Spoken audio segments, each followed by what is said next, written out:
Hi everyone, welcome back to another video from Apps Academy.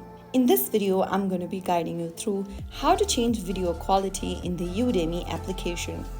To change the video quality in Udemy, first of all, open up your Udemy app on your mobile device and then log into your account if you are not already signed in.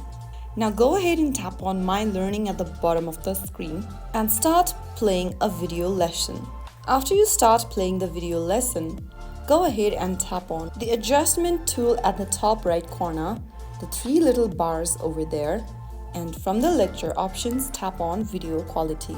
You will see options like 360, 144p, 480, and etc. Tap your preferred quality to apply this setting instantly. After you do that, you will be able to enjoy Udemy videos at the quality that suits your screen and internet connection. Whether you are learning on the go or at home, you're in control of your viewing experience. If you found the video helpful, don't forget to like, share, and subscribe to the channel. I will see you in the next episode. Thank you for watching.